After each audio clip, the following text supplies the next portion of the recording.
Hello, welcome to my channel. Today I'm going to be speaking with you on things to look out for when purchasing a home. I will be sharing my perspectives with you as a first-time home buyer and a second-time home buyer, right? Before I actually mention the things to look out for, I'll do a quick breeze through things to put in place before you make an attempt to purchase that home, right? And I will share some do's and don'ts, right? They will just be like in course. I won't just list do's, don't. I will just highlight things to look out for and things to make sure are in place, right? And things to actually like avoid when purchasing your home. And I would also share my experience with you as a first-time home buyer and a second-time home buyer, right? So before you actually make that attempt to purchase a home, there are some things you actually have to put in place. The first thing will be your credit score, right? So if there's something I missed, just feel free to put it in the comment section, right? So you have to actually make sure you have a good credit score, right? So you have to make sure your credit score is on check. So if you're an immigrant, like once you come, you're landed, right? You should be very careful of your credit score. Don't just take loans here and there because they are seeing people offer you loan. Like sometimes you might offer it to you as free money and you'll be like, these people in this country, they're nice. So I did that too, but I didn't fall into prey of getting credit for no reason. I thought it was a free card because he told me like it was free, and I was like, these people in this country, they are very nice. So because before then, just freebies. I thought the card was freebies, right? So I've been educated about credit card, right? But I didn't know it was a credit card because they sold it as a free card. So that's what I'm telling you to look out for, right? So even though you're educated and you know these certain things that you should do, you should also be aware of packaging. That's what I'm saying. So thankfully, I told someone that, how comes people will just be like free? How do they make their how do they make their returns back? And that led me to actually realize that it was a credit card. I flew. Anyway, back. So make sure your credit score is good. If you don't have credit, you should try and get one credit card and use that to build your credit so that you know that you have this in place that you want to purchase a home. If you were born here, right, these are also things you should put in place. Make sure that you protect your identity. You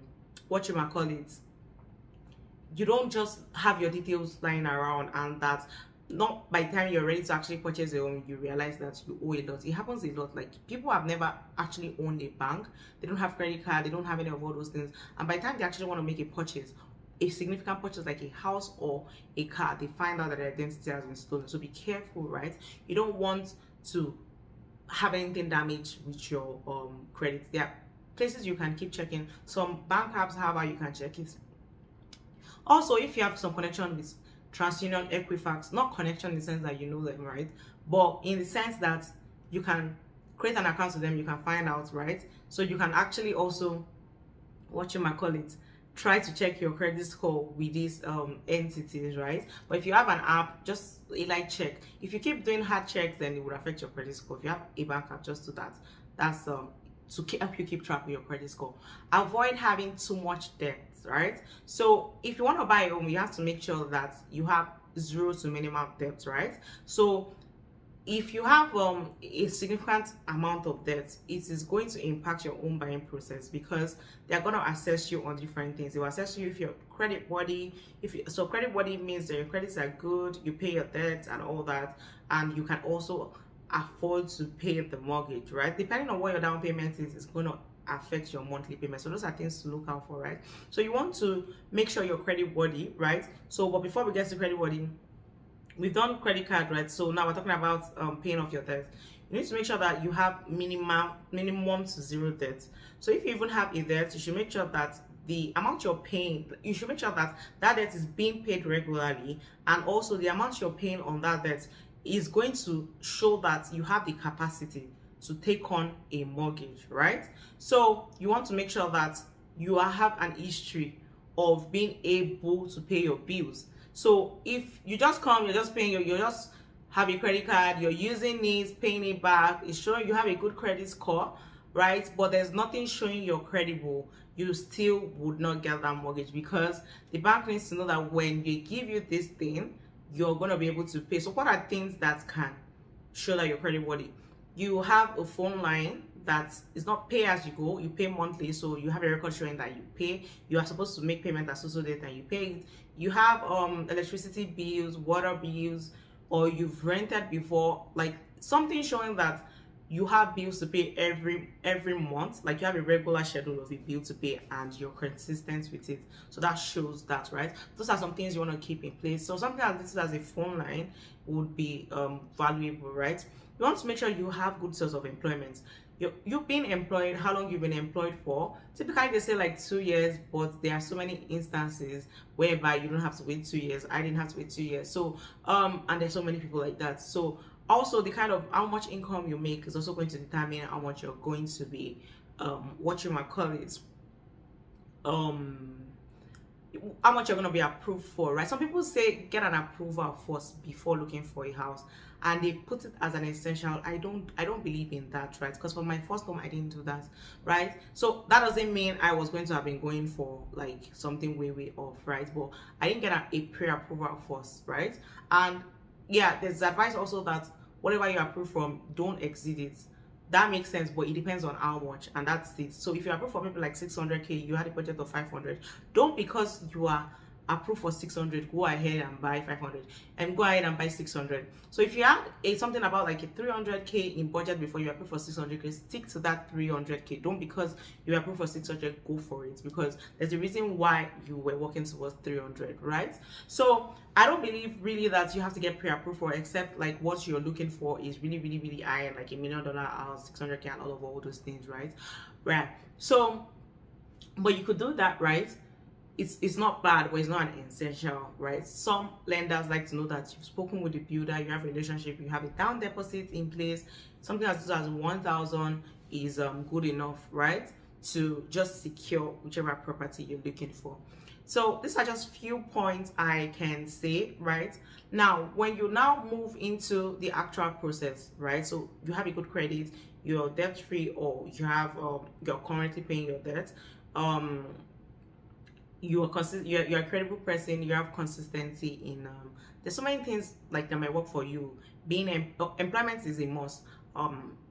Maybe your postgraduate credible letter from an association, from your school, all those things are like, they can enhance you purchasing a home, right? Whether you've rented before, as long as you have like a consistent form of bill paying, right, you have a tendency to get approved, right? So, but if you've rented, then that's very good, as long as you are consistent, like you didn't damage anything from your landlord and all that. That would be the best, right? But if you don't have that, that doesn't mean you cannot have it, right? So why am I emphasizing that? I'm emphasizing that even though you've not rented, if you stayed with someone, is not something bad that you cannot purchase a home. It's not a limiting factor. Or if you stayed like in a basement whereby there was no structured rental details, or you stayed for just some months, it's not a limiting factor, right? Also, having to be employed for 2 years is not mandatory, right? Depends on other credibilities you have. Credit score is really mandatory. Debt free or minimum debt is mandatory, right? Having a source of employment is mandatory. How much income you make is plays a factor in how much also you'll be approved for, and all the it's going to also influence the other accumulative criteria, right? So those are just some highlights, right? Now, when you want to actually purchase the home, you need to have a list. Why am I saying so? So I typically advise working with a realtor, and I would share my experience with my first home and second home. I worked with a realtor in my first home. Everything went good in my first home. My second home, everything went bad, and I mean everything. So work with a realtor, work with a reliable builder, have your own lawyer, and have an inspector, right? Some people say for a first time, a home that has never been occupied, has never been used, you don't really need an inspector. And some people say you don't really need to get your own lawyer, right? These were the things I was told when I got my first home, and I went with that, right? And that actually affected me in my second home. So that's why I'm saying, I'm letting you know it is significant. In the first home, it was just because the builders I used were credible.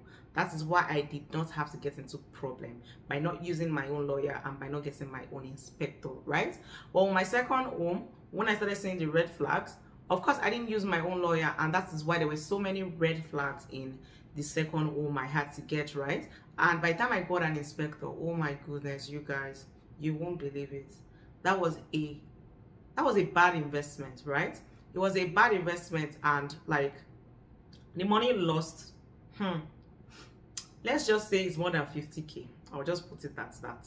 More than 50k in terms of damages that came from just not getting my own lawyer and not using a reliable builder, right? So don't put sentiment. When they say you are strict, you like playing by the book so much, that was what affected me in my second home, right? So in my first home, it was my first home. I did everything by the books. I didn't even care. I'd not stayed too long to be hearing things like, oh, you're too strict or that kind of stuff. And it didn't even matter to me because where money go come from? No money. So be wasting and spending. Not like there was in the second one, but I mean, we'll get to that, right? So make sure you use a credible builder. A credible builder is going to save you a lot of hassle, right? A realtor, have an inspector check the home and have a lawyer, right? So before we get to that, you have to have a list of things you look for in your home. That's one of the things working a realtor is going to help you with. You don't lose anything from working with a realtor because you are actually buying. So if you're selling, right, you have to pay some commission to the realtor. But as a buyer, it is free, it is zero. It is the builder that is going to actually pay the realtor, and it doesn't affect the price of your house. So if that house will be have been sold max of 200k, they can either sell it to you 210, 250, 270, 290, 300, but it will never go below that 200k, right? And the price of the realtor is already factored in that 200k. So if you buy it by yourself, then the builder takes the realtor fee they already ascribed there. But if you go with the realtor, then the builder gives it to the realtor. And for a case like 200k, if maybe they just saw you that way, they were like giving it for you for 300, your realtor could actually come help you negotiate up to that 200, or if possible, we'll negotiate up to 190, because there's some things they do.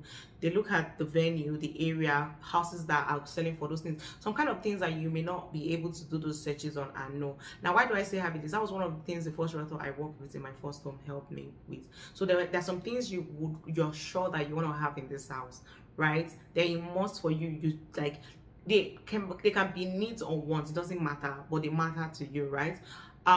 So that when if your budget is not enough, you know what you can compromise on or not. Or if you don't have the time for certain things, you know what you can compromise on. Or if you don't have the finance for certain things, you know what you can compromise or not. Now, I'll give my first home as an example. I don't even remember what I was looking for, but I think the ideal situation would have been a single family or non-detached. But of course, I got to know that I was gonna have to be responsible for my landscaping. There was the issue of front garage, back garage, single garage, and all that. So I listed things essentially. I wanted a double garage. It didn't matter to me at that point in time whether it was front or backyard. Although now it will matter, because in front is just always best for most people. I won't delve into why for that. Then I wanted the drawers to have like whatchamacallit, the layer kind of thing, right? I didn't just want the one that you hang. I don't remember what it's called. Forgive me, but you might have an idea what I'm saying. So the other thing that was, there were a couple of things essential, but I'm just going to give these ones as an example in terms of how I had to compromise and still have what I wanted, right? So I did not have a budget for landscaping. I did not have a budget for both front and back landscaping and all that. So for me, it was easier to go with a package that had the builder doing all those, right? So you also want to consider time. So there's finance, there's time, there's how handy you are and how accessible you are, and then there's the finance part, right? So if you don't like clearing snow, for example, at that point I didn't think clearing of snow was an issue, because the pathway I had to clear was really minimum at that point in time, right? Of course, always remember them might not really, with more responsibility and more activity, it might be tangible. Those might be some things you may want to consider. It was not a consideration for me at that time. So the place to snow wasn't really much. So having to snow myself or have someone come over do it for me was not a detrimental factor. So for some people it might be, and that might be why they might choose to go with something that is covered. Like for example, if you go with a condo, like a flat, right? You don't have to snow, you don't have to worry about your bin and all that. The electricity consumption is way low. In a house, regardless of how much consumption you are having, there's some fixed bills, right? And those bills are high because of other external factors, right? Water in some areas is pretty free with a building, right? With a flat, with a condo, right? So all of those fees, like ranging from like 90 to 300, you might save them like if you go with a flat or condo, right? Number of rooms, like how is it what your plans are for that house? Is it going to be the house you're going to stay in old age? Then you may want to consider things like, should it have a step? Should it be a bungalow? Is it something you want to convert to a rental property, or is it something you want to sell? So those are things you have to factor. So if it's something you have to convert to your real estate property, or you want to sell, then you know that you don't have to be so vested into it. If eventually you may want to switch to something like a bungalow because you have some back issues or because of health issues, you know that you don't focus so much time on certain things on this one, that you can actually convert it to, like, if you're going to convert it to real estate, that's not the point. You start looking for like all those things that you can have later when your finances are in a better place, right? So you can get something smaller, something more manageable, that has a story building, as opposed to maybe a bungalow that will be more pricey and everything, since that's not the end goal. So you need to consider all those things, right? Now in considering, okay, I will have my landscaping done, I am handy. I'm not saying me, I'm just giving that as an example. I'm handy, I can do a couple of these things of things there. Also considering the fact that if I am saying, so that's the one of flats, so there are also things called townhouses, right, where you pay a condominium fee, right? That condominium fee can be a price that you pay for one of your utility bills, regardless of whether you're in a townhouse with condo fees, or in a row house, or in a duplex, or in a single detached house, front or back garage. So like, I'll give you an example. If they are paying 300 as condominium fees, that 300 might be able to pay your light and gas in your regular house where you don't pay condo fees. And when I say regular house, I'm saying a house that is not managed by any form of condominium, right? I'm not saying that some houses are irregular or regular. I'm saying the ones that you're not reporting to anybody. Nobody is, like, you don't have to take permission to do things, right? Like, there's no condominium, you can do your thing yourself, right? So that 300 that goes to condominium, so you might want to consider that okay, would I prefer to give this 300 and have peace of mind, right? I don't have to stress, no, I don't have to fix things that are spoiled, it's covered in my condo fees. Or do you consider the fact that, oh, this 300, you could actually pay another utility for me in a house where I don't have to pay that fees, and I know that because it's a new house and the builders are actually credible, I won't have a need for that purchase, right? So I won't have a need for repairs within a couple of periods. That is also where getting a good buyer is. So I'll be going in and out because it's fluid. All these things are connected in some ways, right? So what you might call it. So in that case, so you would want to consider that, right? And then if you have a good builders, they are responsible for their clients, so they have something called warranty. So certain things are under warranty for 1 year, 2 years, 3 years, 5 years, 10 years, 20 years, as the case may be. So you might say, within that 1 year, I'm going to get familiar with the system. I'm Andy, I can do this, so I can shave off the condo fees, move it into one of my utility, which can pay for maybe one thing or two things, right? And I'll learn with my builder. So if you have a good builder, that would save you a lot. Like, my builders in my first home, they were very, very helpful, right? They taught me a lot of things, like a whole lot of things, and they even worked beyond the year. I would say they worked for about 2 to 3 years, because there was also COVID, and because of that they had to extend it. And even after the extension was over, they were still very helpful. Garage, a lot of things, they were very, very helpful, right? So that is why you should consider getting a good builder. In my second home, because the builders were like bad people, they had a bad reputation, they were frauds, they were not client focused, right? They were not, they would not even show up for the first year, right? So they wouldn't even show up for it because they've done something that is not worthy of a house, right? So now, going with your lawyer, make sure you have your lawyer, right? In my first home, I didn't have my lawyer. I went with use the builder's lawyer, and I was cool because the builders were credible. So they used a credible lawyer, right? So that's why I didn't get into problem. But I used that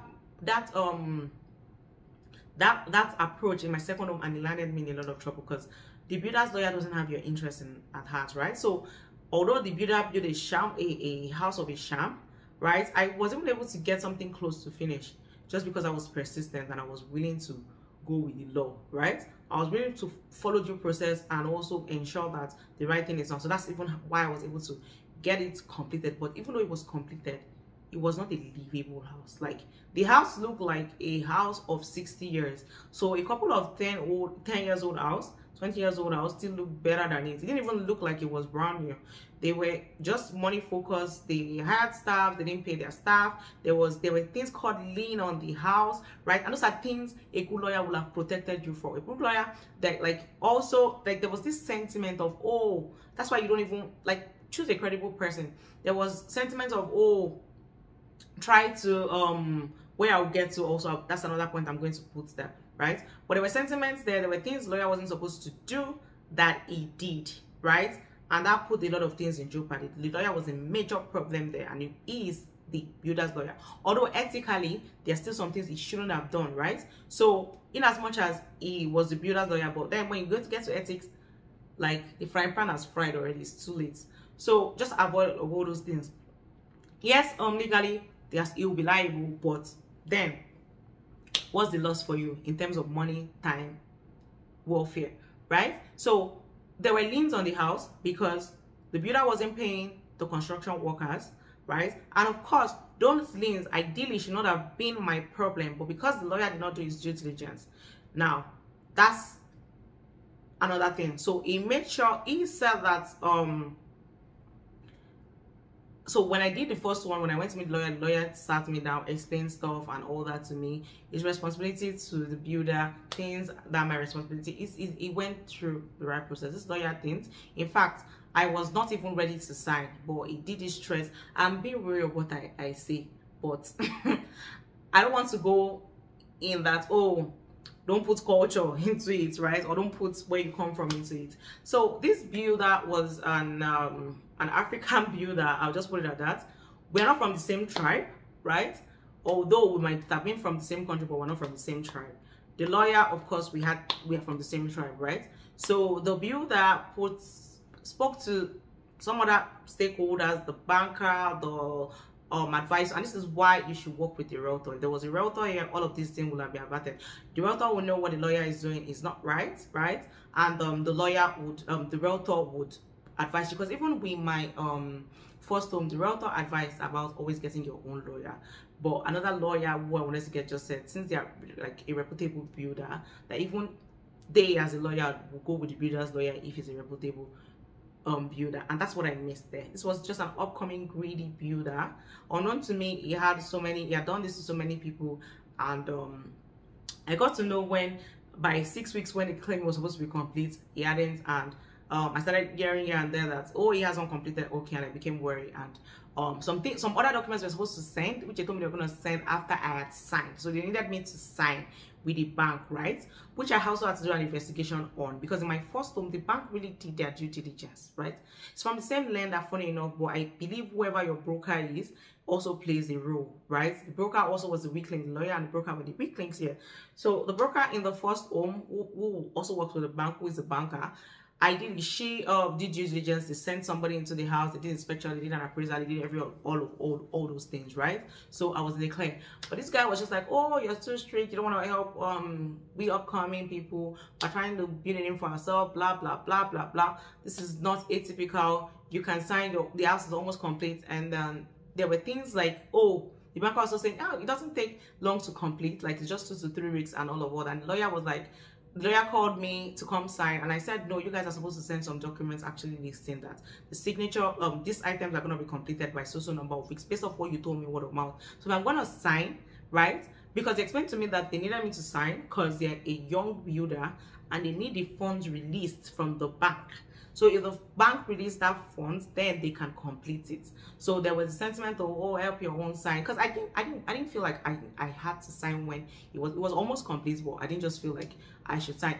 And what was holding me back was there was a house just beside by which they said they were building, and I think we were in about July, and they said this guy, they've been building for him since the year before, and then like, if you're going to complete this thing in 6 weeks, if you've been building for this guy a year before, his is way below mine. And there were just some story I won't even delve to of it, like certain, he had like a couple of issues, but he had an excuse for all those issues, right? Which should have been a red flag for me. So, but you're too strict, you go play by the book, blah blah blah, you don't want to help us, we whatever. And then the banker said she could vote for it. The lawyer called me, the lawyer was supposed to make sure everything is in place, called me to come and sign. When I hadn't gotten those documents, I said I wasn't signing, and next thing was just insults. You young people, because you want to buy blah blah blah, you don't have regard for people that you're asking to come, you don't want to do this, blah blah blah blah blah. There was that, right? So I said I wasn't doing it again, and then the bank and builder said he has a nasty attitude, blah blah blah. They apologized, he called, apologized, said those documents were ready when I came. Fortunately, those documents were not there, and that was the mistake. They said they were gonna send it after, which never did. So it was while I was pursuing those documents, after actually signing and they had released the forms, that's when I got to know this builder is actually not reputable. Now, when someone also starts telling you to do certain things, so then you know that they're a red flag. There were some things they started proposing which were not legal, and I was like, no, I'm not interested. I was not even looking at it at that point of it not being ethical, but I was looking at it in terms of affordability, what I can afford, right? So be aware of the kind of advice they can tell you. Oh, you're very entrepreneurial.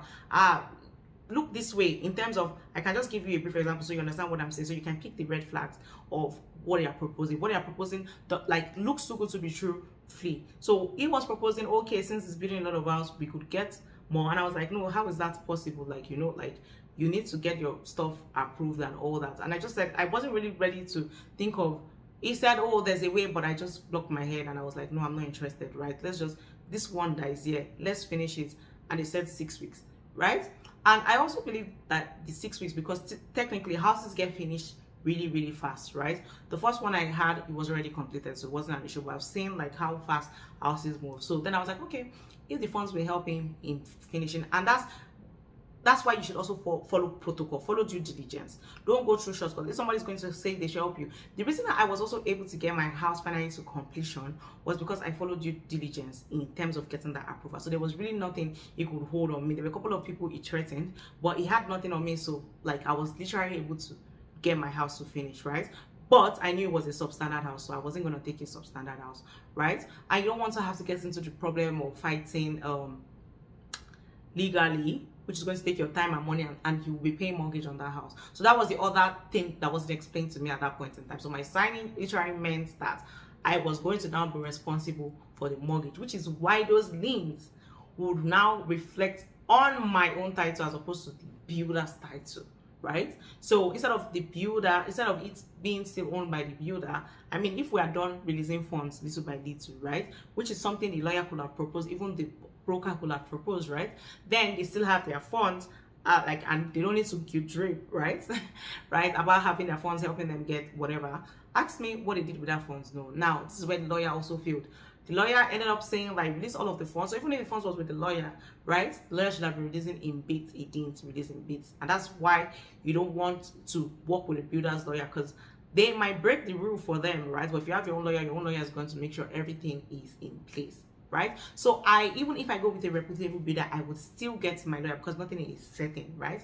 So those are things, those are few things I learned. Now the inspector helped me to know that this house, even though it's looking like a building, it is something that, you know, Humpty Dumpty, I don't know. So when there is a puff, it's going to just fall off.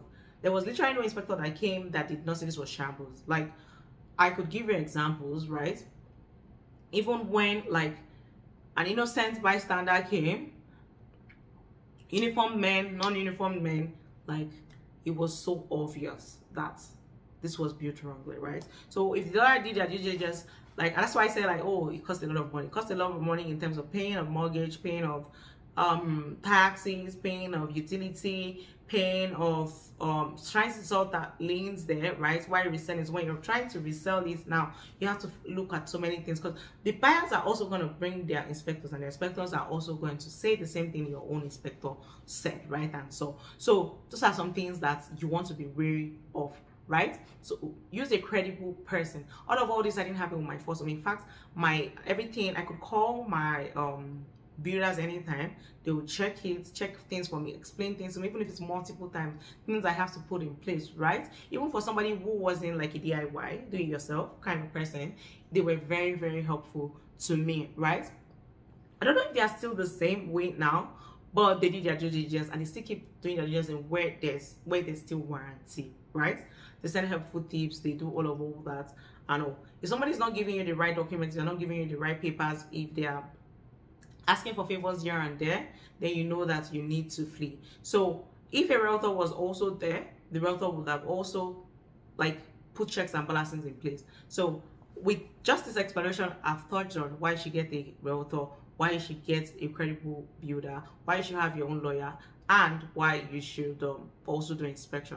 I will touch briefly on the list. I'm back to the list now. So some things, so I'll just give one example. So for me, I had to compromise, and the compromise was still like, it was still something that was going to make me have a happy home. So I looked at the fact that I didn't want to pay for landscape. I looked at that in terms of time and budget. I looked at the fact also that cost-wise, there's some things that the builder will do for me. So even though townhouses, so there are other options like row houses, there's duplex, there's single detached house, front garage, back garage, all of those things. So they had some of close prices of some of those, and some were even cheaper for what they are doing. But then I looked at the fact that for those ones, I would have to do my landscaping myself. I will have to do certain things myself, right, which were pricey. So I considered that in package, went for a building whereby the builder is going to be responsible for that, right? Then I also looked at certain things I want in the home, right? How I want the island, the size of the living room, the dining, some things are essential, some are not essential, how I wanted the wardrobe, right? So I didn't get the kind of wardrobe I had, but because I had written it down, it was easy for me to compromise, because one that had it, right, it wasn't in the budget I was willing to work with, and it didn't have some other stuff, right? It didn't come with a package of some things that the lawyer is the builder, not lawyer please, the builder is gonna do, right? It didn't come with the kind of size I was looking for, and it didn't come with certain incentives. So some builders also have some incentives. They have it with certain like service provider, so it didn't come with all of those incentives. So those things were also things I wanted. I wanted a builder who had certain incentives that were going to save me money. Like for my internet, my builder has a relationship with some people, and for my internet I was paying $10 like for my full Wi-Fi in the house.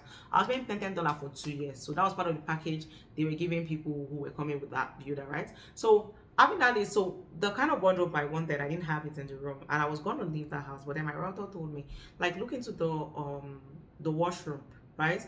For if you compare it with the other house you are now wanting to up your budget for, just because of this thing, then you're gonna lose so many things, right? So many other things that are essential. So like, because of one thing, lose the other things.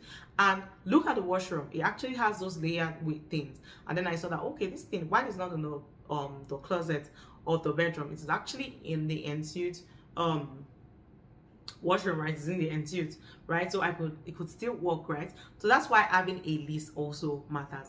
So I hope with these few points I have mentioned, this would help you in your home buying process, just so that I don't take so much of your time again. If I have more pointers, I will drop them in the comment section or do another video. But if you follow these summarized tips, I know I spent more than 30 minutes and I'm saying summarized, but these tips, you won't go wrong, right? You would have the kind of home you have. You'll be able to work within your budget. You would have peace of mind. You don't have to lose money. You would be proud of what you got, at least for that time. It could be for a now or for a more lasting period. Thank you. I do hope like you have a good day.